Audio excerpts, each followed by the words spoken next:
बंसी वाला आयो हरे बंसी वाला आयो हरे बंसी वाला आयो हरे बंसी वाला आयो हरे हरी सावरी सूरत वालों में हरी सावरी सूरत वालों में बंसी वाला आयो हरे बंसी वाला आयो हरे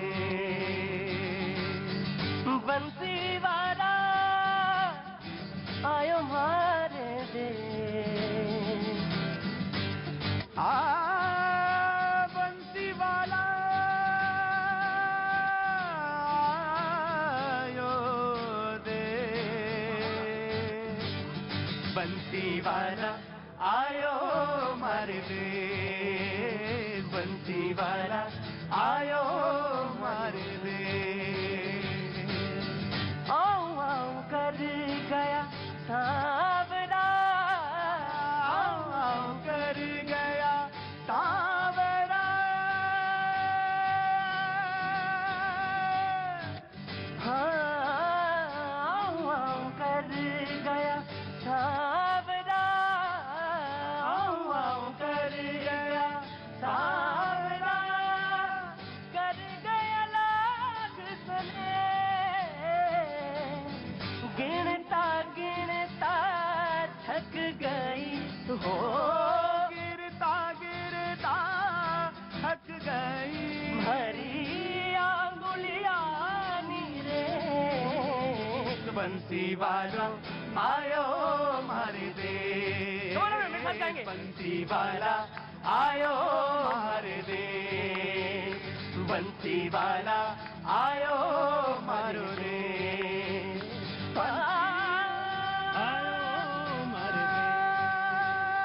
बंसी वाला आयो हरे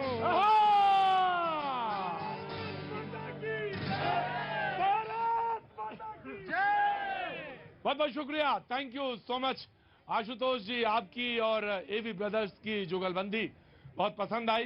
बंसी वाला आयो हमारे देश, बहुत बहुत शुक्रिया, थैंक यू सो मच। वो तमाम सारे लोग जो ठंड में भी जमा होते हैं, गर्मी में भी आते हैं, हाँ कुछ चेहरे ऐसे हैं जो रोज आते हैं, मैं सबका बहुत बहुत स्वागत करता हूं। बहुत बहुत शुक्रिया, थैंक यू सो मच। आपको सेल्फी लेनी है ना? बहुत देर से कोशिश है, चलो जल्दी जल्दी लो, जल्दी लो। हो गया? हाँ, थैंक यू सो मच। क्या नाम है तुम्हारा? शिखा यादव। शिखा, कहाँ से आना हुआ? जौनपुर से। जौनपुर से। ओ, और आपको ठंड नहीं लग रही है? हाँ जी, ठंड नहीं लग रही? नहीं, ठंड बहुत ज्यादा है। कनॉट प्लेस में आप सभी का बहुत बहुत स्वागत है। थैंक यू सो मच आने के लिए, यहाँ पर बातचीत के सिलसिले से जुड़ने के लिए। आपको देख के ठंड भाग। हाँ, ये आपने कल भी कहा था कि ठंड बाबूजी नमस्ते, आज नंबर आएगा आपका, निश्चित तौर से आएगा। कहाँ से आना हुआ है आपका? जहाँ से गंगा निकली है देवभूमि उत्तराखंड से। गोमुख से हैं? गोमुख से गंगा निकली है, हम टेरी गढ़वाल से हैं। आप टेरी गढ़वाल से हैं जी, उत्तराखंड से हैं। उत्तरकाशी का जोशीमठ का मुद्दा पूरे देश और दुनिया में चर्चा का विषय बना हुआ है। मैं जरूर आपके पास आऊंगा बातचीत के लिए। बाबूजी आप कहाँ से आए हैं? सब्जेक्ट কোথায় দিকে আসছে বাবা? बांग्ला থেকে। बंगाल दिखे? सब्जेक्ट जैसे ही बोला ना तो मैंने पकड़ लिया तुरंत कि কোথায় দিকে দাদা আসছে। ভালো তো দাদা? খুবই ভালো। ও দাদা, তো अभी अभी अभी हाँ जी, আপনি কেমন আছেন? ভালো ভালো, মোটামুটি ভালো ভালো আছি। হ্যাঁ, কিছু বলেন সরকারকে। আর बेरोजगार दादा, रोजगार बेरोजगार यूसीसी सब दादा इखने ही ना चर्चा होवे तो दाड़ा दाड़ा दाड़ा दाड़ा दाड़ा आसी।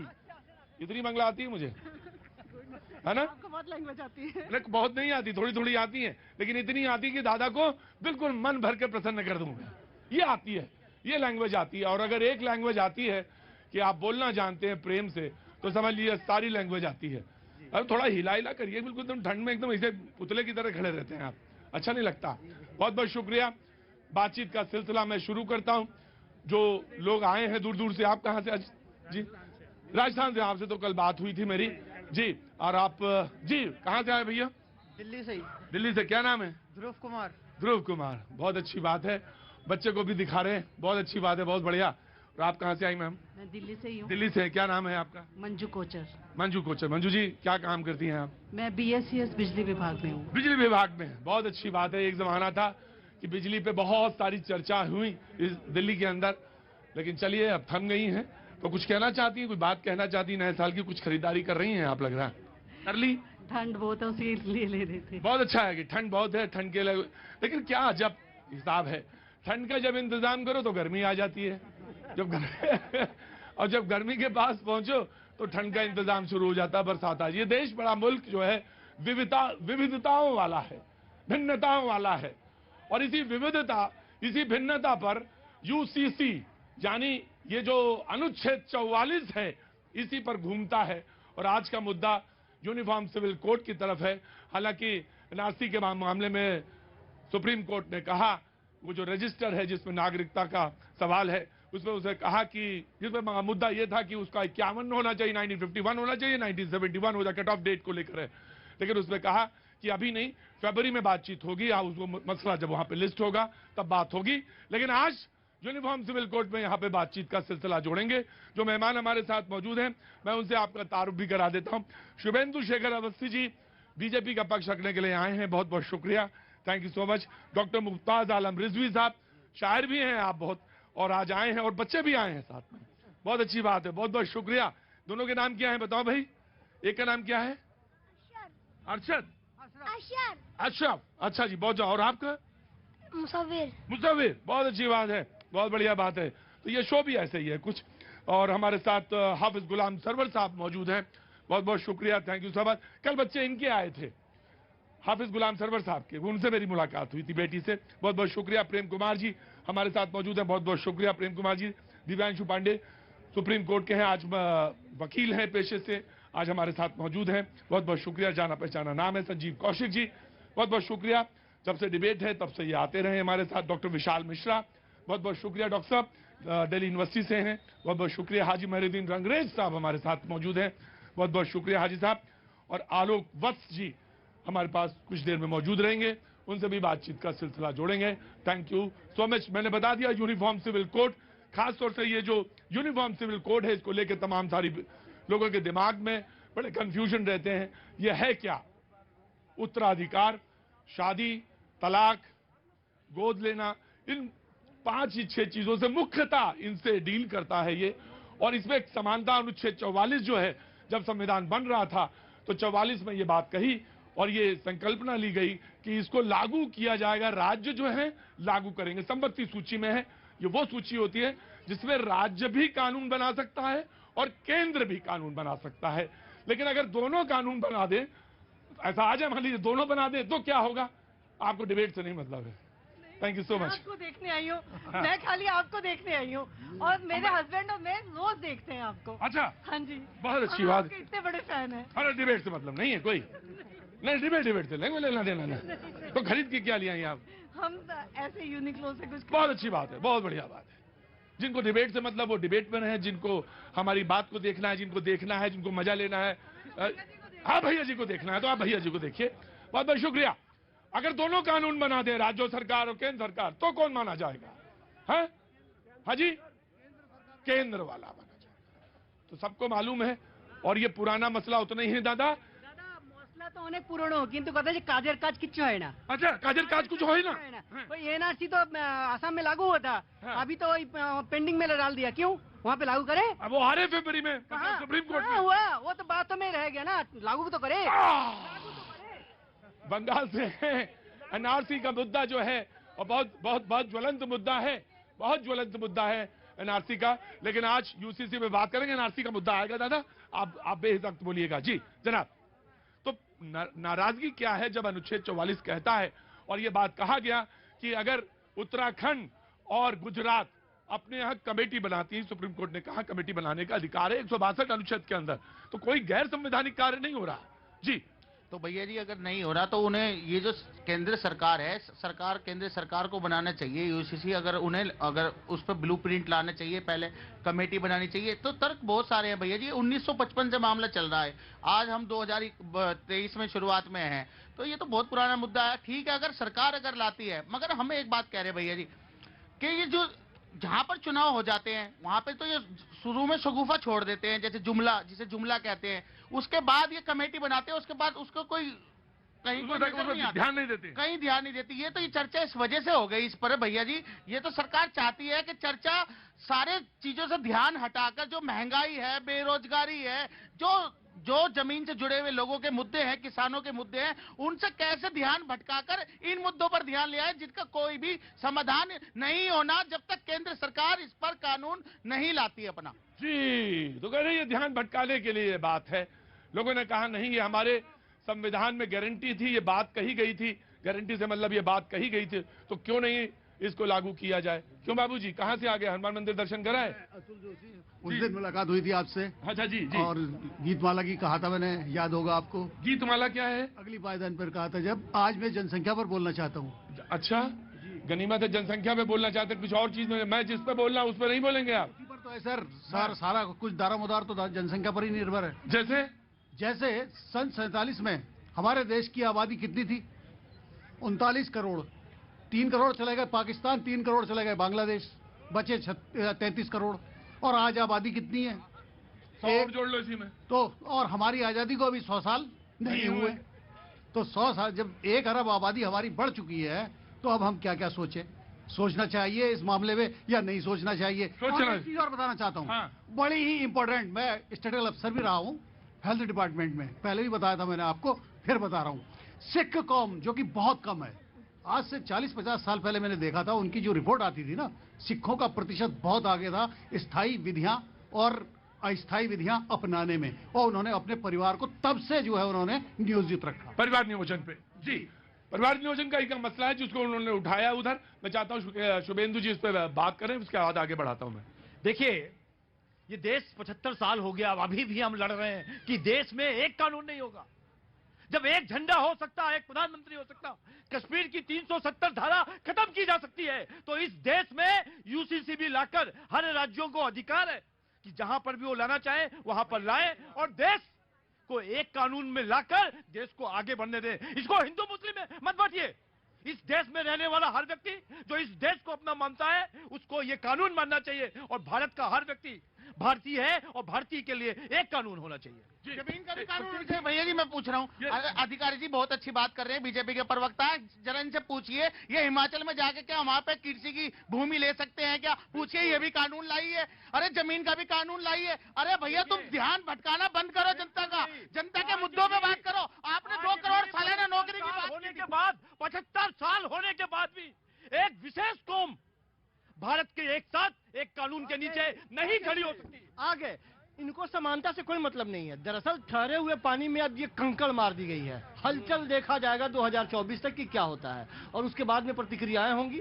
ये वो शगुफा है, ये वो तरकश में रखा हुआ तीर है जो 24 तक लगातार अब चलता रहेगा, और इसके आधार पर हम लोग आपस में लड़ते रहेंगे। जी जनाब, आगे बस साहब, बहुत बहुत स्वागत है। जी जनाब।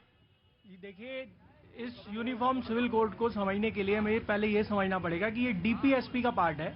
जब कॉन्स्टिट्यूएंट असेंबली इस पर काम कर रही थी, तो मौलिक अधिकारों और डीपीएसपी को जो है वो कुछ इस तरीके से बनाया गया कि मौलिक अधिकार राज्य के विरुद्ध जो है वो राज्य को देने ही पड़ेंगे लोगों को, और डीपीएसपी जो है वो फ्यूचर में जो है राज्य इस चीज का प्रावधान करेगा कि इसके ऊपर काम किया जाए। क्योंकि जब आज़ादी हमें मिली तो हमारी स्थिति उस प्रकार की नहीं थी कि राज्य के नीति निर्देशक तत्व के अंदर जो हमने यूनिफॉर्म सिविल कोड का एक मुद्दा रखा, कॉन्सेप्ट बनाया, उसको हम इमीडिएटली जो है वो अप्लाई कर पाते। लेकिन आज अगर सरकार उस पर काम कर रही है तो ये बहुत अच्छी बात है। एक और चीज देखने को आती है कि जैसे एक धर्म विशेष के लोग ये कहते हैं कि यूनिफॉर्म सिविल कोड जो है हमारे शरीयत के लॉ के अगेंस्ट है।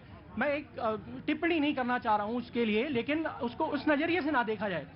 अगर जो है सिविल मामलों में जो है वो अपने शरीयत के हिसाब से कानून को लागू करवाना चाह रहे हैं, तो क्रिमिनल मामलों में भी शरीयत के हिसाब से क्यों नहीं किया जाता? जी, एक तर्क है, पुराना तर्क है। जी जनाब बस साहब। देखिए, इस देश में सीएनएन और एनआरसी जो 2 कानून हैं, इनको बहुत से लोग आपस में मिला के बात करते हैं। इनको आपस में मत मिलाइए। यूनिफॉर्म सिविल कोड पे बात हो रही है। यूनिफॉर्म सिविल कोड जो है, मैं बता रहा हूँ जी, वो धर्म पे आधारित है, और उसमें जो भी लोग पाकिस्तान, अफगानिस्तान और बांग्लादेश से आए हैं, जो 6 वर्ग जी मैं कोई बात नहीं चलिए। बात हो रही है और बात क्या करनी है, कैसे आलोक जी, मैं तो खैर आप जी आलोक जी, विशाल जी। देखिए भैया जी, एक बहुत बेसिक बात है कि जब संविधान सभा में 23 नवंबर 1948 को अनुच्छेद 44 जोड़ा गया, तो संविधान में ही तो जोड़ा गया, और जो संविधान के हमारे निर्माता थे उन्होंने ना जाने कितने अनुभवों से ओतप्रोत थे। आज जो संविधान की दुहाई देते हैं, कहते हैं हम एक हाथ में संविधान रखते हैं, मैं इनसे पूछना चाहता हूं कि जब भारत एक सांस्कृतिक राष्ट्र है, हम सभी भारत के नागरिक हैं, तो एक समान नागरिक संहिता से क्या परहेज है?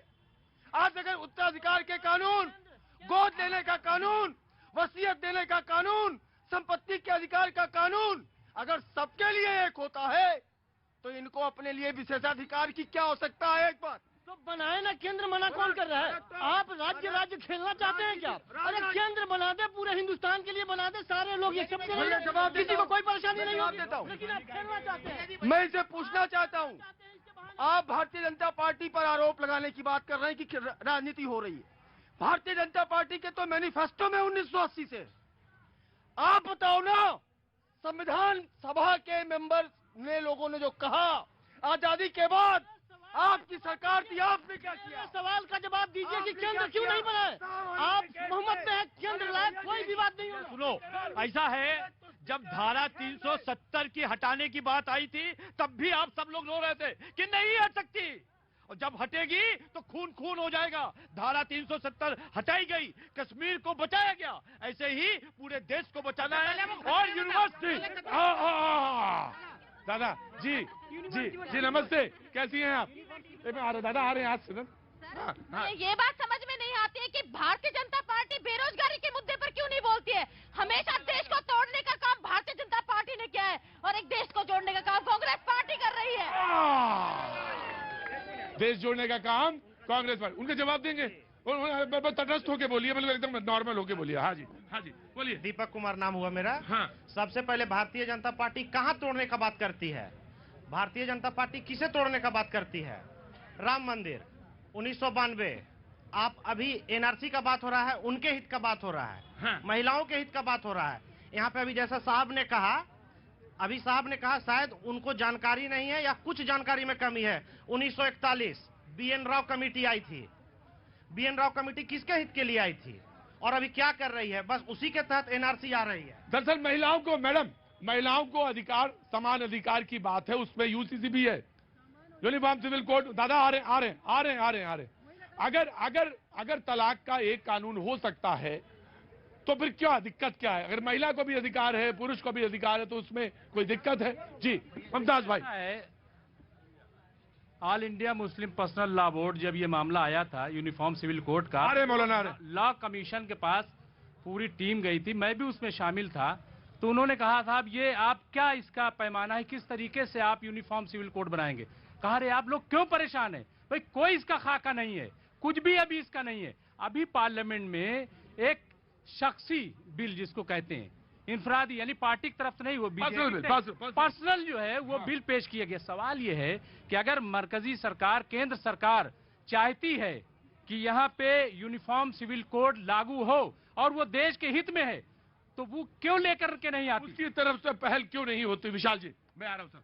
मैं इनसे पूछना चाहता हूं कि ये तुष्टिकरण के नाते इनसे पूछिए ना कि साहबानों के केस में उच्चतम न्यायालय ने क्या कहा। इनसे पूछिए उसके आगे बढ़ते हुए सायरा मुद्गल के केस में क्या कहा उच्चतम न्यायालय ने। उसके आगे बढ़िए सायरा बानो के केस में क्या कहा उच्चतम न्यायालय ने। उसके आगे बढ़िए 2019 में जान पाउलो के मामले में क्या कहा न्यायालय ने।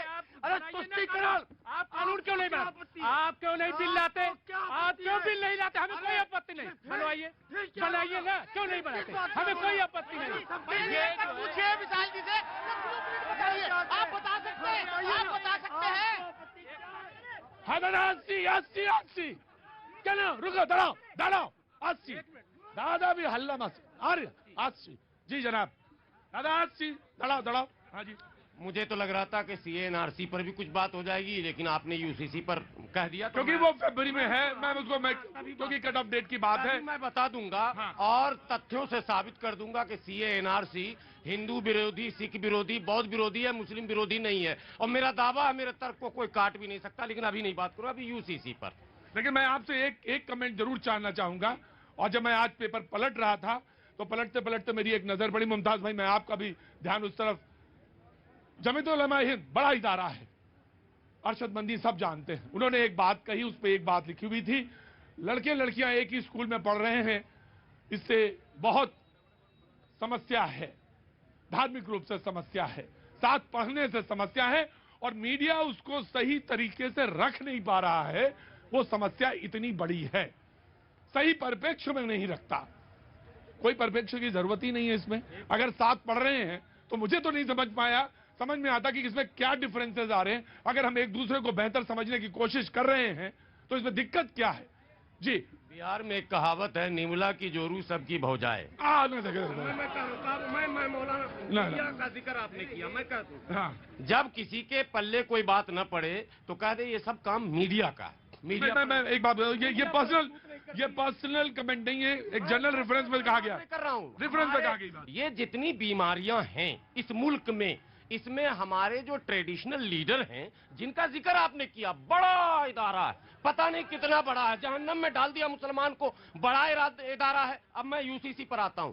ये यूसीसी वो चिड़िया है जिसको उड़ते हुए भारत के किसी लोगों ने नहीं देखा। कहां उड़ती है, किस डाल पर बैठती है, लेकिन बहस इसलिए हो रही है कि ये जो बड़ा इदारा है ना, यही विरोध में आ जाता है। इसको कम से कम चुप्पी, अरे कम से कम चिंगम का एक प्रचार आता, चुप तो हो जाओ भाई मेरे, कुछ करने तो दो, भाजपा को भी कुछ करने ही नहीं दे रहे हो, मुद्दा बना दे रहे हो खामखा। अब यूसीसी पर आइए।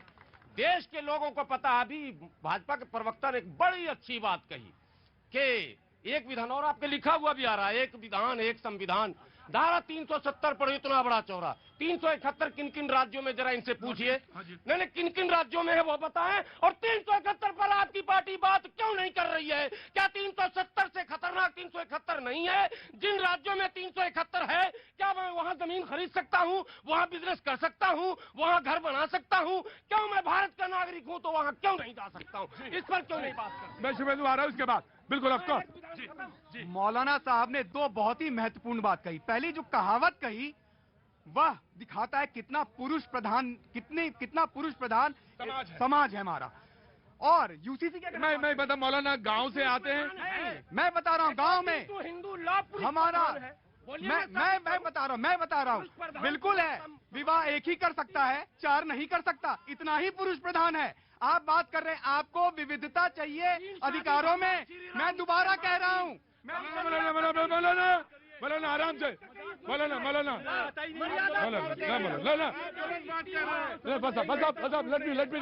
शुभेंदु, लेट मी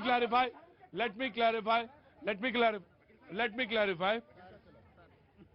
सुप्रीम कोर्ट के वकील हैं, मैडम डिसिप्लिन यहाँ पे होता है। सुप्रीम कोर्ट के वकील हैं, वो बोल रहे हैं। बात उतनी है कि मौलाना ने जो बात कही वो गांव जमीन से जुड़ी हुई बहुत सारी प्रचलित हैं जो अब सोसाइटी में मान्य नहीं है, उनको कोट कर दिया और मैंने उसी समय उसको काट दिया। जी आराम जी। यह एक प्रतिबिंब है, जो हमारी कहावत होती है हमारे समाज का प्रतिबिंब है। मैं ये कहना चाह रहा हूँ कि जो यूसीसी प्रोग्रेसिव थॉट ये नहीं है। यूसीसी सबको समान अधिकार देने की बात कर रहा है। हमारा जो संविधान है अनुच्छेद 14 समानता की बात करता है।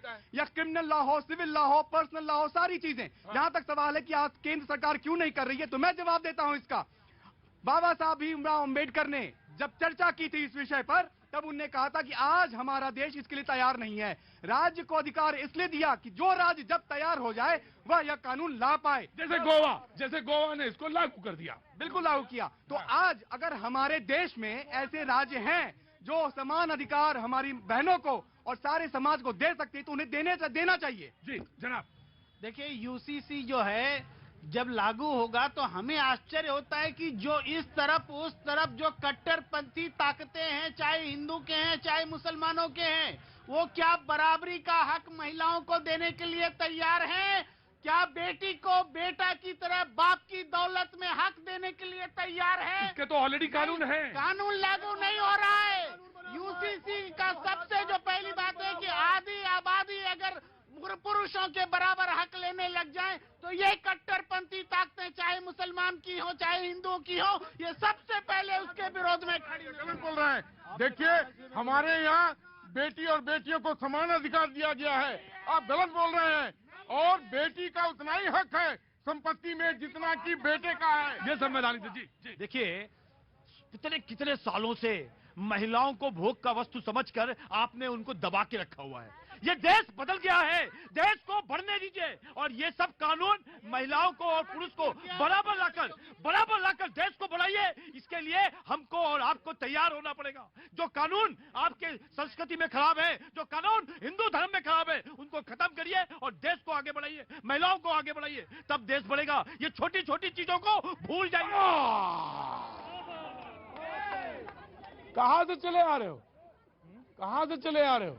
मैं गाजियाबाद से। गाजियाबाद से कै बजे निकले थे घर से? सुबह निकला 9 बजे। 9 बजे वो लिखा था माथे में ना, वो हमने पढ़ा कि सुबह 9 बजे से निकले और मिल गया खाने को ये। क्या करें बताओ? चाय वाय पिलाएं, पानी वानी पिलाएं? वक्त छोड़ दे ब्रेक का। लड़ाई नहीं,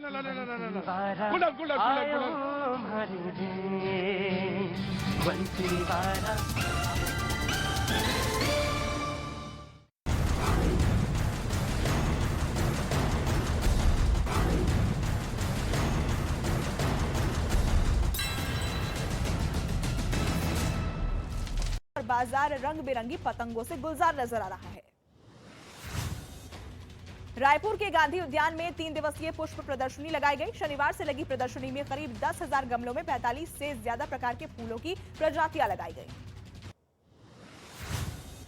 राजस्थान के पाली में राष्ट्रीय स्काउट गाइड जंबूरी का आयोजन किया जा रहा है। केंद्रीय खेल मंत्री अनुराग ठाकुर भी शामिल हुए। उन्होंने कार्यक्रम के आयोजन की तारीफ की और आयोजकों को शुभकामनाएं दी। मध्य प्रदेश के सतपुड़ा टाइगर रिजर्व में जंगल सफारी के दौरान सैलानियों की गाड़ी के आगे आया टाइगर का परिवार, जबकि टाइगर रिजर्व के पास ही स्कूल वाहन के सामने आया एक टाइगर। श्रीलंका के खिलाफ 3 वनडे मैच की सीरीज का पहला मैच आज। रोहित शर्मा की कप्तानी में गुवाहाटी में उतरेगी टीम इंडिया। विराट कोहली, राहुल और हार्दिक पांड्या भी टीम में शामिल। पाकिस्तान में आटे की भारी किल्लत ने मुश्किल बढ़ाई। आटे के लिए लोग दुकान के बाहर लगा रहे हैं लंबी लंबी लाइन। हथियारों के साए में सरकारी गाड़ियों से बांटा जा रहा है आटा। उत्तरी कैलिफोर्निया में भीषण बारिश की वजह से बाढ़ जैसे हालात सामने आए। वीडियो में पूरा इलाका पानी से घिरा दिखा। कारें भी पानी में डूबी नजर आई। भारी बारिश ने बढ़ाई लोगों की मुश्किल।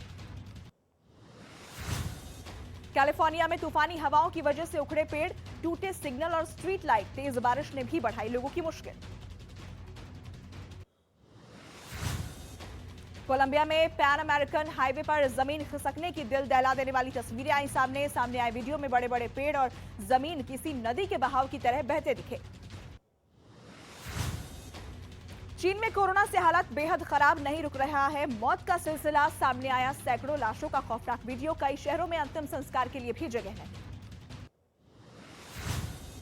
चीन में कोरोना से मौत के बाद लोगों के अंतिम संस्कार में भी मुश्किलें। दाह संस्कार के लिए चीन के चेन्नई सिटी में वसूले जा रहे 20 से 30 हजार युआन।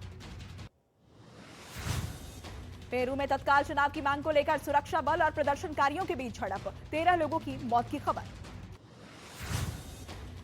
जोशीमठ में आज से असुरक्षित भवन होटल गिराने की शुरुआत। प्रशासन ने घोषित असुरक्षित क्षेत्रों को खाली कराने के आदेश दिए थे। जोशीमठ में जमीन धंसने से खराब होते हालातों के बीच बैंकों को भी शिफ्ट करने का काम शुरू किया गया। सरकारी और निजी सभी बैंक अपनी ब्रांच और लॉकर शिफ्ट कर रहे हैं।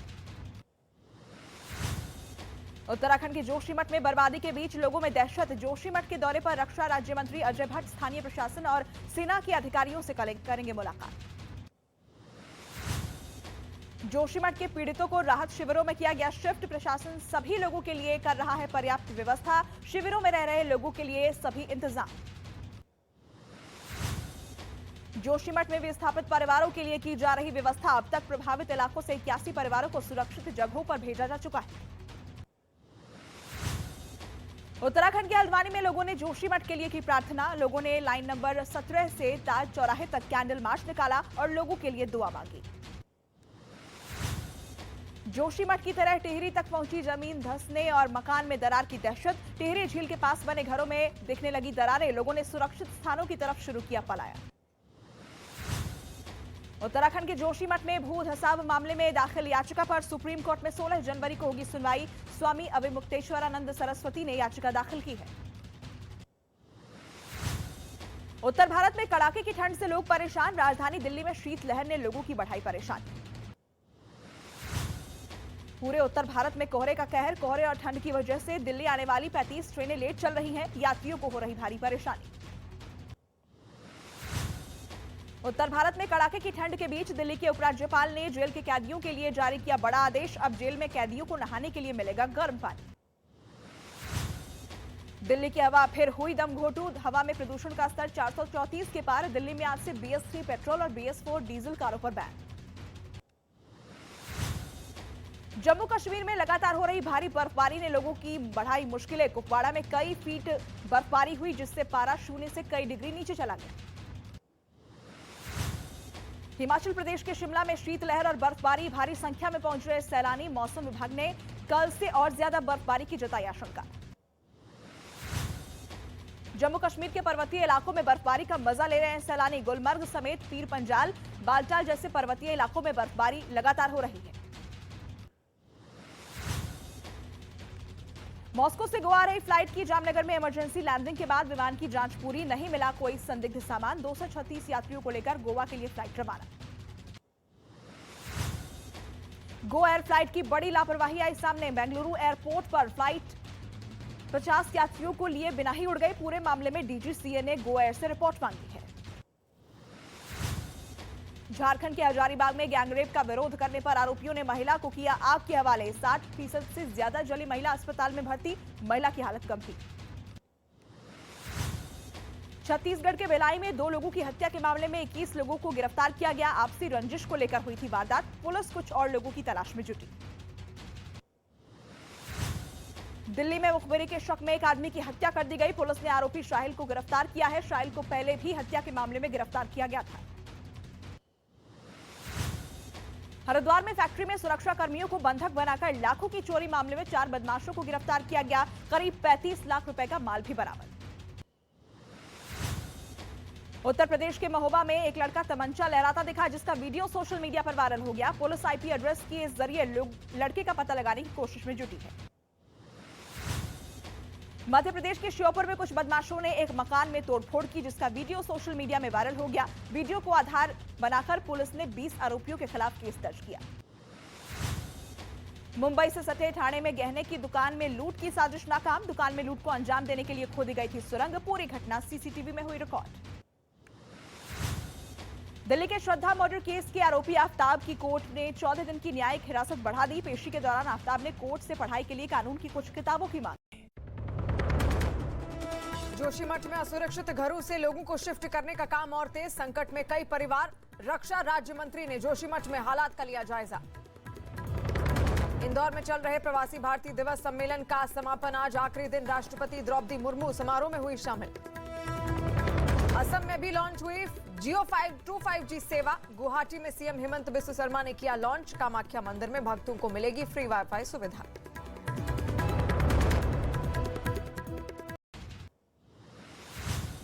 तमिलनाडु के रामेश्वरम में समुद्र तट पर मछली पकड़ने गए मछुआरों में एक मछुआरे के लापता होने से मचा हड़कंप। मत्स्य विभाग ने कई अधिकारी और पुलिस के जवान तलाश में जुटे।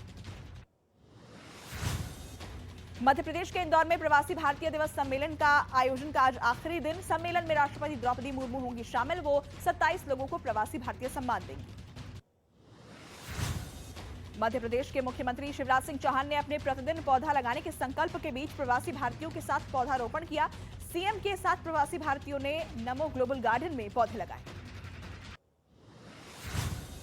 राहुल गांधी के गौरव वाले बयान पर सियासी संग्राम तेज। बीजेपी ने किया पलटवार। कहा, रोम के करीब रहने वालों को कम समझ में आते हैं राम। बीजेपी अध्यक्ष JP नड्डा की अध्यक्षता में पार्टी मुख्यालय में बैठक हुई, जिसमें पार्टी के महासचिव शामिल हुए और कई महत्वपूर्ण मुद्दों पर चर्चा की गई। काशी मठ के हरिद्वार पीठ ने अयोध्या में बन रहे रामलला के मंदिर के लिए 170 किलो चांदी और करीब 50 ग्राम सोना दान दिया। मंदिर के गर्भगृह और सिंहद्वार में होगा इस्तेमाल। उत्तर प्रदेश के कानपुर जिले में एक इलेक्ट्रॉनिक शोरूम में अचानक भीषण आग लग गई। सूचना के बाद मौके पर पहुंचे दमकल कर्मियों ने काफी मशक्कत के बाद आग पर काबू पाया। मुंबई से सटे पालघर जिले में एसी लोकल ट्रेन का गेट न खुलने पर नालासोपारा स्टेशन पर यात्रियों ने जमकर हंगामा किया और एसी लोकल ट्रेन के मोटरमैन को केबिन के अंदर बंधक बनाया। लोहड़ी के त्योहार पर पतंगबाजी का जुनून लोगों के सिर चढ़कर बोल रहा है, जिससे पतंग की बिक्री काफी बढ़ गई है और बाजार रंग बिरंगी पतंगों से गुलजार नजर आ रहा है। रायपुर के गांधी उद्यान में 3 दिवसीय पुष्प प्रदर्शनी लगाई गई। शनिवार से लगी प्रदर्शनी में करीब 10,000 गमलों में 45 से ज्यादा प्रकार के फूलों की प्रजातियां लगाई गई। राजस्थान के पाली में राष्ट्रीय स्काउट गाइड जंबूरी का आयोजन किया जा रहा है। केंद्रीय खेल मंत्री अनुराग ठाकुर भी शामिल हुए। उन्होंने कार्यक्रम के आयोजन की तारीफ की और आयोजकों को शुभकामनाएं दी। मध्य प्रदेश के सतपुड़ा टाइगर रिजर्व में जंगल सफारी के दौरान सैलानियों की गाड़ी के आगे आया टाइगर का परिवार, जबकि टाइगर रिजर्व के पास ही स्कूल वाहन के सामने आया एक टाइगर। श्रीलंका के खिलाफ 3 वनडे मैच की सीरीज का पहला मैच आज रोहित शर्मा की कप्तानी में गुवाहाटी में उतरेगी टीम इंडिया। विराट कोहली, राहुल और हार्दिक पांड्या भी टीम में शामिल।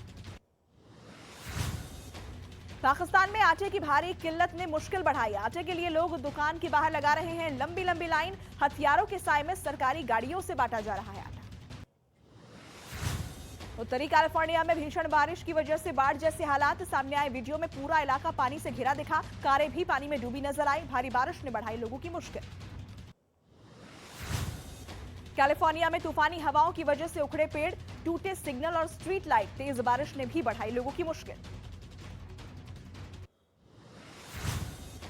कोलंबिया में पैन अमेरिकन हाईवे पर जमीन खिसकने की दिल दहला देने वाली तस्वीरें आई सामने आए वीडियो में बड़े बड़े पेड़ और जमीन किसी नदी के बहाव की तरह बहते दिखे। चीन में कोरोना से हालात बेहद खराब नहीं रुक रहा है। मौत का सिलसिला सामने आया। सैकड़ों लाशों का खौफनाक वीडियो। कई शहरों में अंतिम संस्कार के लिए भी जगह है। चीन में कोरोना से मौत के बाद लोगों के अंतिम संस्कार में भी मुश्किलें। दाह संस्कार के लिए चीन के चेन्नई सिटी में वसूले जा रहे 20 से 30 हजार युआन। पेरू में तत्काल चुनाव की मांग को लेकर सुरक्षा बल और प्रदर्शनकारियों के बीच झड़प। 13 लोगों की मौत की खबर। जोशीमठ में आज से असुरक्षित भवन होटल गिराने की शुरुआत। प्रशासन ने घोषित असुरक्षित क्षेत्रों को खाली कराने के आदेश दिए थे। जोशीमठ में जमीन धंसने से खराब होते हालातों के बीच बैंकों को भी शिफ्ट करने का काम शुरू किया गया। सरकारी और निजी सभी बैंक अपनी ब्रांच और लॉकर शिफ्ट कर रहे हैं। उत्तराखंड के जोशीमठ में बर्बादी के बीच लोगों में दहशत। जोशीमठ के दौरे पर रक्षा राज्य मंत्री अजय भट्ट स्थानीय प्रशासन और सेना के अधिकारियों से करेंगे मुलाकात। जोशीमठ के पीड़ितों को राहत शिविरों में किया गया शिफ्ट। प्रशासन सभी लोगों के लिए कर रहा है पर्याप्त व्यवस्था। शिविरों में रह रहे लोगों के लिए सभी इंतजाम। जोशीमठ में विस्थापित परिवारों के लिए की जा रही व्यवस्था। अब तक प्रभावित इलाकों से 81 परिवारों को सुरक्षित जगहों पर भेजा जा चुका है। उत्तराखंड के हल्द्वानी में लोगों ने जोशीमठ के लिए की प्रार्थना। लोगों ने लाइन नंबर 17 से ताज चौराहे तक कैंडल मार्च निकाला और लोगों के लिए दुआ मांगी। जोशीमठ की तरह टिहरी तक पहुंची जमीन धंसने और मकान में दरार की दहशत। टिहरी झील के पास बने घरों में दिखने लगी दरारें। लोगों ने सुरक्षित स्थानों की तरफ शुरू किया पलायन। उत्तराखंड के जोशीमठ में भू धसाव मामले में दाखिल याचिका पर सुप्रीम कोर्ट में 16 जनवरी को होगी सुनवाई। स्वामी अविमुक्तेश्वरानंद सरस्वती ने याचिका दाखिल की है। उत्तर भारत में कड़ाके की ठंड से लोग परेशान। राजधानी दिल्ली में शीतलहर ने लोगों की बढ़ाई परेशानी। पूरे उत्तर भारत में कोहरे का कहर। कोहरे और ठंड की वजह से दिल्ली आने वाली 35 ट्रेनें लेट चल रही हैं। यात्रियों को हो रही भारी परेशानी। उत्तर भारत में कड़ाके की ठंड के बीच दिल्ली के उपराज्यपाल ने जेल के कैदियों के लिए जारी किया बड़ा आदेश। अब जेल में कैदियों को नहाने के लिए मिलेगा गर्म पानी। दिल्ली की हवा फिर हुई दमघोटू। हवा में प्रदूषण का स्तर 434 के पार। दिल्ली में आज से BS3 पेट्रोल और BS4 डीजल कारों पर बैन। जम्मू कश्मीर में लगातार हो रही भारी बर्फबारी ने लोगों की बढ़ाई मुश्किलें। कुपवाड़ा में कई फीट बर्फबारी हुई, जिससे पारा शून्य से कई डिग्री नीचे चला गया। हिमाचल प्रदेश के शिमला में शीतलहर और बर्फबारी। भारी संख्या में पहुंच रहे सैलानी। मौसम विभाग ने कल से और ज्यादा बर्फबारी की जताई आशंका। जम्मू कश्मीर के पर्वतीय इलाकों में बर्फबारी का मजा ले रहे हैं सैलानी। गुलमर्ग समेत पीर पंजाल, बालटाल जैसे पर्वतीय इलाकों में बर्फबारी लगातार हो रही है। मॉस्को से गोवा आ रही फ्लाइट की जामनगर में इमरजेंसी लैंडिंग के बाद विमान की जांच पूरी, नहीं मिला कोई संदिग्ध सामान। 236 यात्रियों को लेकर गोवा के लिए फ्लाइट रवाना। गो एयर फ्लाइट की बड़ी लापरवाही आई सामने। बेंगलुरु एयरपोर्ट पर फ्लाइट 50 यात्रियों को लिए बिना ही उड़ गई। पूरे मामले में डीजीसीए ने गो एयर से रिपोर्ट मांगी है। झारखंड के हजारीबाग में गैंगरेप का विरोध करने पर आरोपियों ने महिला को किया आग के हवाले। 60% से ज्यादा जली महिला अस्पताल में भर्ती, महिला की हालत गंभीर। छत्तीसगढ़ के भिलाई में 2 लोगों की हत्या के मामले में 21 लोगों को गिरफ्तार किया गया। आपसी रंजिश को लेकर हुई थी वारदात। पुलिस कुछ और लोगों की तलाश में जुटी। दिल्ली में मुखबिरी के शक में एक आदमी की हत्या कर दी गई। पुलिस ने आरोपी शाहिल को गिरफ्तार किया है। शाहिल को पहले भी हत्या के मामले में गिरफ्तार किया गया था। हरिद्वार में फैक्ट्री में सुरक्षा कर्मियों को बंधक बनाकर लाखों की चोरी मामले में 4 बदमाशों को गिरफ्तार किया गया। करीब 35 लाख रुपए का माल भी बरामद। उत्तर प्रदेश के महोबा में एक लड़का तमंचा लहराता दिखा, जिसका वीडियो सोशल मीडिया पर वायरल हो गया। पुलिस आईपी एड्रेस के जरिए लड़के का पता लगाने की कोशिश में जुटी है।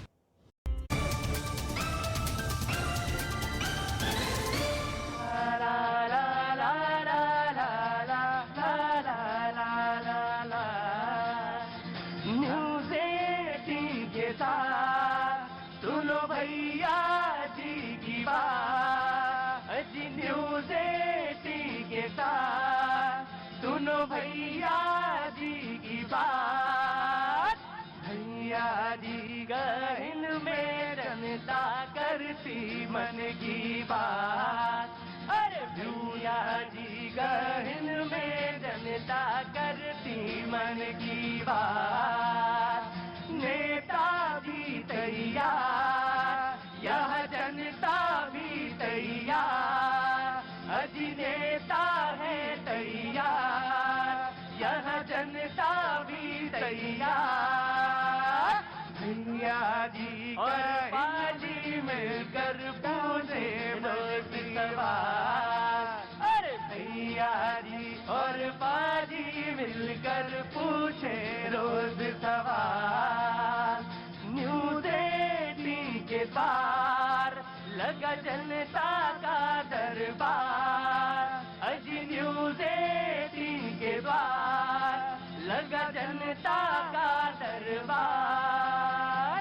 भैया जी गहन में करती मन की बात। बहुत बहुत शुक्रिया, थैंक यू सो मच। आज का बातचीत का सिलसिला जो है मैंने जहां से जोड़ा था या जानी जहां से मैंने छोड़ा था ब्रेक से, मैं फिर से वहीं से शुरू करूंगा। यूनिफॉर्म सिविल कोड, समान नागरिक संहिता को लेकर बातचीत उतना ही पुराना मुद्दा जितनी पॉलिटिकल पार्टीज। जी हाँ, सबके खासतौर से बीजेपी के मैनिफेस्टो में ये रहा 80 से। और बातचीत के सिलसिले को जोड़ने के लिए आज एक बार फिर से बात दरअसल सुप्रीम कोर्ट ने बात कही कि अनुच्छेद 162 के तहत कमेटियां बनाने के लिए जो राज्य खासतौर से गुजरात और उत्तराखंड हैं, उन्होंने अपने यहाँ कमेटियां बनाई। समान नागरिक संहिता से फायदा क्या होगा, ये बात कही गई अनुच्छेद 44 में कि ये होना चाहिए, राज्यों को करना चाहिए। और क्योंकि ये संवर्ती सूची का था, इसलिए राज्य और केंद्र दोनों इस पे कानून बना सकते हैं। और इसी पे बातचीत का सिलसिला मोटे तौर पर शुरू हुआ था। मैं एक बार फिर से वहीं पे बातचीत शुरू करता हूँ। बड़ी गुफ्तगू हो रही है इधर, बहुत बहुत शुक्रिया जी। मेरा आज प्रश्न है, हाँ, जो लोग आज इसके खिलाफत कर रहे हैं, हमारे दाहिने हाथ के लोग भी और बाएं हाथ से भी लोग जी, मैं पूछता हूं यदि यूसीसी आएगा तो उनको क्या नुकसान होगा? ऐसा कानून जब सब पूरा भारत एक हो जाएगा, महिला पुरुष एक हो जाएगी, हर व्यक्ति को अधिकार एक होगा, तो इनको विशेष कानून क्यों चाहिए? पहला सवाल, बहुत अच्छा सवाल, बिल्कुल सही है मुमताज भाई। बहस को कायदे से यही होना चाहिए, क्यों जरूरी? किसी को एतराज नहीं है, लेकिन इसी बहाने यदि राजनीति करने की कोशिश की जाए तो निश्चित तौर पे एतराज होगा। हम सिर्फ ये कह रहे हैं कि यदि सबको कानून, जहां हिंदुस्तान में एक पग-पग पे पानी बदल जाता हो, सवा कोस पे बानी बदल जाता हो, वहां आप चाहते हैं कि सारे लोग आपके जैसे कोट पहने, हमारे जैसे शर्ट पहने, हमारे जब आप कॉलम निकालते हैं, जब कहीं हम नौकरी, लोगों को एक बात का बड़ा वो है कि अगर लागू हो गया तो हम अपनी शादियां, अपनी उत्तराधिकार, वसीयत जैसे मसलों पे शायद वंचित हो जाएंगे और कानून एक काम करेगा। लेकिन इसको बहुत साफ तौर से कंफ्यूजन है इसको क्लैरिफाई किया गया है। जी बिल्कुल क्लैरिफाई। विविधताओं से भरे हुए हिंदुस्तान में सबको एक रंग में, एक ढांचे में नहीं ढाला जा सकता। ये हमारा मैं ये सवाल है ना आपका, मैं इसी का उत्तर भी आप दीजिएगा विशाल जी। जी, विविधताएं आपके कल्चर में हो सकती हैं, लेकिन अधिकारों में अगर विविधता अगर चाहते हैं तो आप गलत कर रहे हैं। आज यह समय आ गया है कि आप अपने धर्म से ऊपर उठें और आप अधिकार की बात करें। आप अपनी बहनों को बहन और भाई को, दोनों को समान। वो कहते हैं कि हमें धार्मिक स्वतंत्रता की आजादी का जो है 25 का जो है उल्लेख है, 26, 27, 28 तक अनुच्छेद में जो उल्लेख है धार्मिक स्वतंत्रता का, वो बाधित होती है। मैं स्पष्ट कर दूं कि आपका जो फंडामेंटल राइट है वो एब्सोल्यूट नहीं है। मैं यहां पर चाहूं कि मुझे आजादी है, फ्रीडम ऑफ मूवमेंट है, और मैं अपने हाथ घुमाऊं और 2 जन का दांत तोड़ दूं, तो यह संभव नहीं है। यह हमारा संविधान यह परमिट नहीं करता है। हमें उतना ही अधिकार है जिससे दूसरों का नुकसान ना हो। अगर मेरी बहन का नुकसान हो रहा है अगर मेरे धर्म से, तो वहां पे परिवर्तन जरूरी है। जी मुमताज भाई, बिल्कुल बिल्कुल हम कह रहे हैं परिवर्तन जरूरी है, लेकिन मसला ये है कि यहाँ कहाँ कुछ जाता है, किया कुछ जाता है। कहा कि देश बिकने नहीं दूंगा, आज लोग पूछ रहे ये बताओ बचा क्या है। इसी तरीके से कह रहे हैं हम तोड़ने नहीं देंगे, आज हर जगह टूट फूट हो रही। अगर आज उत्तराखंड में, मैं जोशी मठ का इसलिए जिक्र करना चाहूंगा क्योंकि जोशी मठ में जो इस वक्त परेशानी है वो वाकई सबको रुलाने पर मजबूर कर रही है। अब वहां पे बुलडोजर चल रहा है, 7 मंजिला इमारत। सवाल ये है कि 7 मंजिला इमारत कैसे बन गई। देखिए विषय यही था कि जिनको प्रॉब्लम है वो उसी विषय पे बोले, इसके कानून आने से उनको दिक्कत क्या है, वो इधर उधर मत जाए। आज का टॉपिक यही है और यही चाहते हैं इस पर जवाब दें कि यदि यूसीसी आता है तो उनको दिक्कत क्या है। जी कहां से आना हुआ? लखनऊ से। तो देखिए हम अभी किसी ने उधर से बोला था कि, किधर से बोला था? इधर से आवाज आई थी कि आवाज ध्यान नहीं दे रहे हो डिबेट में? है महिला ने आवाज दी थी। महिला कहाँ? इधर खड़ी हुई है हमारे पास में। अच्छा, उन्होंने कहा कि महंगाई। क्या नाम है?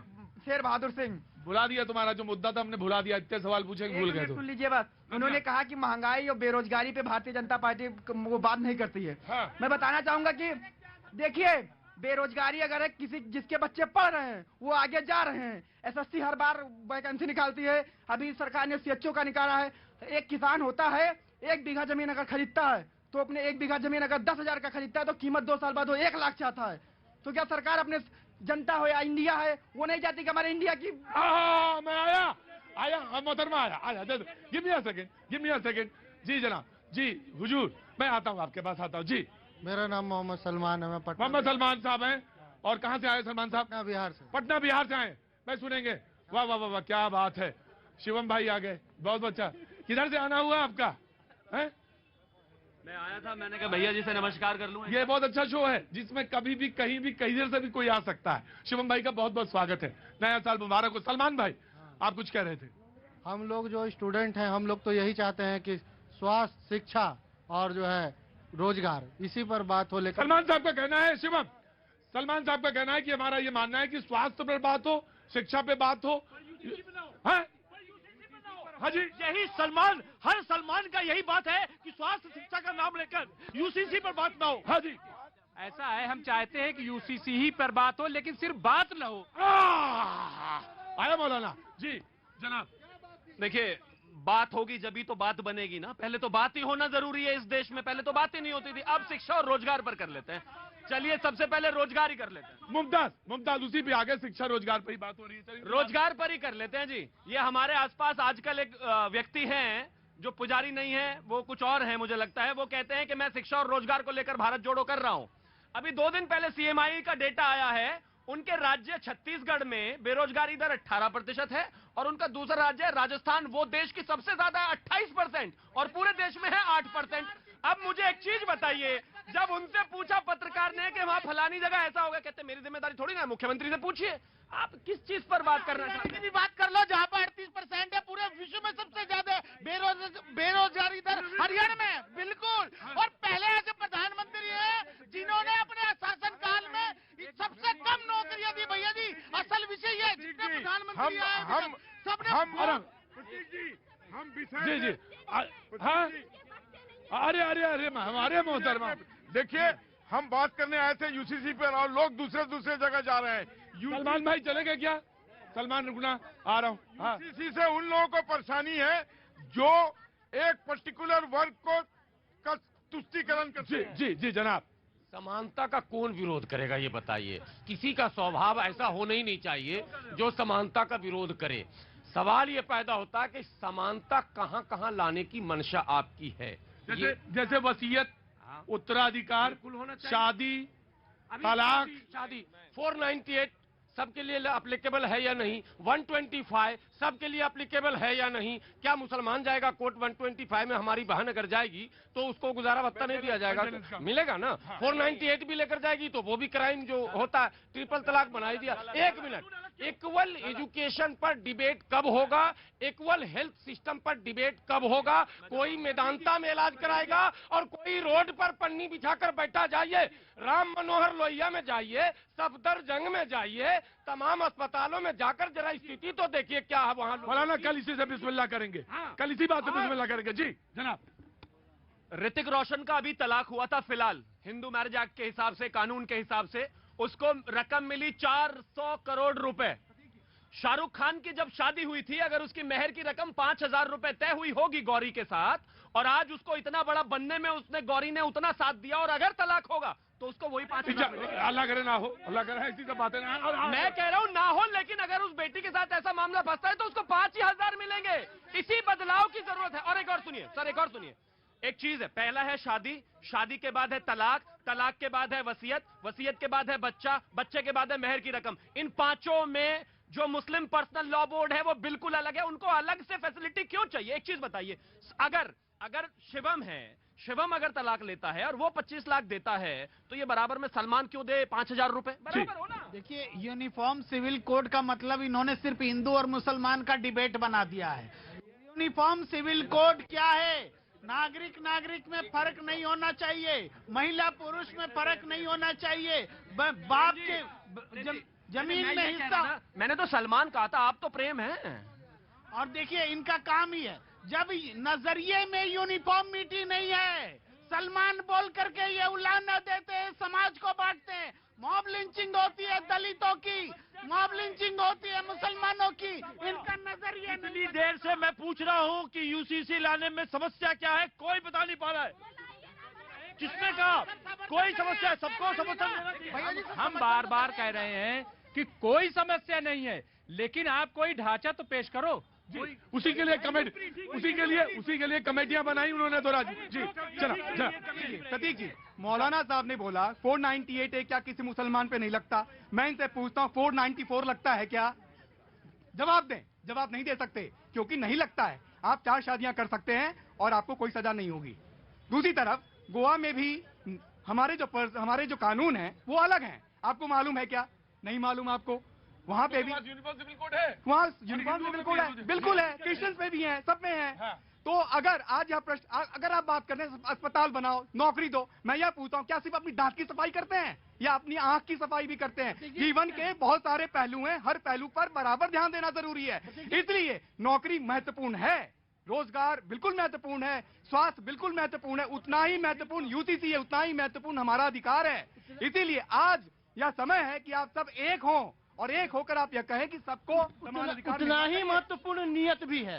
एनआरसी करवाए थे कितने लोग? मुझे बताइए कितने लोग चले गए बाहर? वही मैं पूछ रहा हूँ कि लाखों में कितने लोग? नियत पे आपको क्यों नहीं है? इसीलिए मैंने कहा। संजीव जी, मैं बात पूछ रहा हूँ कि आपको नियत पर शक क्यों है? क्योंकि हर इलेक्शन में इस तरह के सगुफे छोड़े जाते हैं जिससे हिंदू मुसलमान हो और उसके आधार पर पोलराइजेशन हो और वो फायदा उठाए। यही चाहते हैं। ये बोल रहे हैं हिंदू और मुसलमान। अरे यही तो करते हुए आपने तुष्टीकरण किया। सुन तो लो, यही तो करते हुए तुष्टीकरण किया। देखिए क्या भैया जी, ये बताइए, ये जो इंडिविजुअल के अपने अपने नियम है, इस नियम से आपको क्या लगता है एकात्मकता आएगी? ये तो अलगाववाद को बढ़ावा दे रहे हैं, ये अलगाववाद को बढ़ावा दे रहे हैं। जी देखो, एक बात है, 14 से 22 तक तो अभी खैर किसी को भेजा नहीं है, लेकिन इलीगल इमिग्रेंट अगर रोहिंग्या अभी तक भेजे नहीं है ना, तो भेजेंगे, इस बात के लिए चिंता मत करो आप बिल्कुल भी। यही सरकार भेजेगी और कोई नहीं भेजेगा। किस लिए ये रोहिंग्या आपके सरकार में आए हैं, इस देश में घुसा है, आया आपकी वजह से है। और भेजने की बात करते हैं, आपकी जेल में आप डिटेंशन सेंटर तक नहीं बना रहे हैं, उसको अंदर रख नहीं पा रहे हैं और बोलते हैं बाहर भेजेंगे, नारेबाजी करते हैं। अच्छा, ये जबरदस्ती के रेटोरिक से कोई फायदा नहीं। बताइए कब आए भारतीय जनता पार्टी की सरकार में, कब आए? कोई डेटा वेटा है या बस ऐसे ही बोलना है? रोहिंग्या की समस्या ही भारतीय जनता पार्टी भैया जी देखिए, जो बीजेपी चाहती है उस एजेंडे को पूरा आज दिख रहा है यहाँ पर। किसी तरीके से एजेंडा सेट कर दिया गया। कैसे यूसीसी का विरोध सिर्फ मुसलमान कर रहा है। और ये देखिए, ये जानते हैं क्या इनकी पीड़ा है कि जो हुक्मराने वक्त थे अपने आप को हुक्मराने वक्त ही बनाए रखना चाहते हैं। अरे मान्यवर, ये 21वीं सदी का नया भारत है। सर, इनके सारे सवालों का जवाब है। हाँ, ये कहते हैं रोजगार चाहिए। आज के टाइम पे 4 दिन के अंदर कंपनी रजिस्टर करके 10 दिन में लोन लेके मैं धंधा कर सकता हूँ। अपने साथ साथ 2 लोगों को और नौकरी दे सकता हूँ शुरुआत करने पे। तो रोजगार मुद्दा नहीं है यहाँ पे। जहाँ तक बात रही शिक्षा की, हाँ भाई, हर किसी को शिक्षा का हक और शिक्षा मिल रहा है। आप महंगाई की बात कर रही हैं। 2014 से लेके अब तक ना रोज ज्यादा ही खा रही है, कम नहीं खाया कल से आज में। कोई महंगाई नहीं है इस देश में। कल से ज्यादा ही खा रहे हो, कम नहीं। दूसरी बात, हम पढ़े लिखे हैं, अगर हम मेहनत करने से कतराएंगे तो नौकरी कहीं नहीं मिलेगी। एक तर्क दिया जाता है, मोहतरमा मैं आप ही के हिसाब से बोलता हूँ। एक तर्क दिया जाता है और डिबेट में रखा जाना चाहिए। लोगों ने कहा कि महंगाई, तो इसके खिलाफ बोलने वाले कहते हैं कोई महंगाई नहीं, देश में कोई महंगाई नहीं है। आप कार लेने जाएं तो 1.5 साल की वेटिंग है। कार की वेटिंग 1.5 साल है। ना, महंगाई को ऐसे मत नापिए सर, महंगाई को ऐसे मत नापिए। हाँ जी वेटिंग 1.5 साल है, परचेज कितनी हो रही साल में वो देखो ना जी। ऑफ कोर्स जी है। सलमान एक मिनट, सलमान चले गए। हाँ, इनको वेतन चाहिए 2022 का। रुको, इनको वेतन चाहिए 2022 का, इनको महंगाई चाहिए 1970 की। ये कहाँ से होगा? जितनी इनके खर्चे हैं उतनी इनकी इनकम भी बढ़ी है कि नहीं, पूछिए जाके। क्यों झूठ बोल रही है? मैं पीछे जाऊंगा मोहतरमा के पास ही जाऊंगा। जी जनाब। कहते हैं इनकम बढ़ी है। आज हरियाणा के खिलाड़ियों के पास नौकरी नहीं है। बात करते हैं बेटियों की सुरक्षा के लेके बात करते हैं। बिल्किस के बलात्कारी बाइज्जत बरी कर दिए। किस बात के लिए बरी कर दिए? क्या हाथरस कांड सबसे बड़ा देख लीजिए आज। क्या बेटियों की सुरक्षा नहीं है? मैं कहती हूँ भारतीय जनता पार्टी का एंड आने वाला है। भारतीय जनता पार्टी का एंड आने वाला है। जी मैं आ गया मुमताज भाई। जी देखिए, जितने लोग मिलते हैं विरुद्ध में इतना विरुद्ध है, इतना खून खराब हो गया है कि भारतीय जनता पार्टी का एंड आने वाला है। अरे भैया, यहाँ यूसीसी की बात कर रहे हैं। देश का एक देश, एक कानून, एक विधान, एक देश, और वहां पर भारतीय जनता पार्टी का एंड होने की बात करते हैं। ये देखिए, देश को यदि बढ़ाना होगा हिंदू मुस्लिम से ऊपर उठकर एक कानून बनाकर देश को विश्व में सबसे ऊपर लेके जाइए। जी आगे। कहाँ से आ रहे हैं? प्रणाम, गोरखपुर योगी के शहर से। आपके बड़े दिन बाद दर्शन हुए। Happy new year. मंगलमय हो भैया। सब ठीक है घर में? कुशल मंगल। IAS बनना है और वो UPSC में एक्स्ट्रा अटेम्प्ट दिलवा रहे हैं कि नहीं आप लोग? अरे हम लोग क्या बात दिला रहे हैं भैया। आगे। जी जनाब मुमताज आता हूँ। समान नागरिक संहिता धर्म का मामला है नहीं। अगर किसी मौलाना मौलवी को इस बात से दर्द होता है तो दर्द होता रहे। इस देश को जो रिफॉर्म आज से 70 साल पहले कर देने चाहिए थे, आज भी हम अगर उसी में लटक रहे हैं तो ये हमारा दुर्भाग्य है। मैं चाहता हूं कि जितने दर्द आपने झेले, मैंने या फिर बाकी किसी ने भी, वो आने वाले किसी के बच्चे ना झेलें। जहां तक बात समान नागरिक संहिता की है, अगर सब कुछ एक जैसा है तो समान नागरिक संहिता होनी ही चाहिए। और मुझे लगता है ये धर्म का मामला बिल्कुल नहीं। धर्म का मामला बिल्कुल नहीं। मुमताज भाई। शिवम भाई ने कहा, चुपचाप वहां बैठिए। नो, चुपचाप। मैं पक्का इस रस्सी के पीछे भेजूंगा आपको। चुपचाप बैठिए। बहुत पुराने आदमी, आप बैठिए वहां पे प्लीज। जी मुमताज भाई। मैं इसलिए बार बार कह रहा हूं कि सिर्फ कह रहे हैं, करना नहीं चाहते। कब से एक मुद्दा चल रहा है कि हम सियासत में और हर शोबे में 33% महिलाओं को दे देंगे। हम कह रहे हैं 33 क्यों दे रहे हैं? आप 50% दीजिए। 50% देने में आपको एतराज क्यों है? आप एक तरफ बराबरी यूनिफॉर्म जो हो सकता है, आप बीजेपी में 50% लाइए, RSS में 50% महिलाओं को लाइए। इसका जवाब मैं दूंगा। नहीं, हमारे बंधु ने कहा 50% दीजिए। 2008 में, आप मेरी बात पूरी सुने। 2008 में जब संसद में, मेरी बात पूरी होने दें। मुमताज इन्हीं के समय में हुआ मिलिट्री में। 2008 में जब महिलाओं का यह मुद्दा लोकसभा में आया, तब इनमें से ही लोग थे जो कहते थे कि रिजर्वेशन के अंदर रिजर्वेशन दो, ताकि मेरी श्रीमती वह भी सेलेक्ट होके आ सके महिला सुरक्षित क्षेत्र से। तो अब सवाल ये नहीं जी देखिए, एक बहुत बड़ी बात कहना चाहता हूं। देश 21वीं शताब्दी में जा रहा है और आगे बढ़ गया है, पर बहुत सारे लोग हैं अभी 16वें से भी पीछे जाना चाहते हैं। देश को इन सब चीजों से ऊपर उठ के शुभेंदु इशारा नहीं कहीं जी। आया खत्म करेंगे अभी चलाएं? चलाइए बिल्कुल। अरे बहुत अब देर हो गई, अब जाने दो घर में, अब चल रहे हैं। हाँ जी बाबूजी, कहाँ से आना हुआ? आया रतिराम भारती, नोएडा से। एक देश एक कानून और समानता का अधिकार, जनसंख्या पे कंट्रोल होना चाहिए। मोदी जी काम कर रहे हैं, देश का विकास हो रहा है, महंगाई नहीं हो रही, रोजगार भी है। रतिराम बोला जी। रतिराम भारती, नोएडा। रतिराम, अच्छा नोएडा ना लगाए जैसे तो गौतम बुद्ध नगर। अच्छा जी महंगाई नजर नहीं आ रही आपको, महंगाई नजर नहीं आ रही, बेरोजगारी नजर नहीं आ रही आपको, अंधे हो गए आपने चश्मा।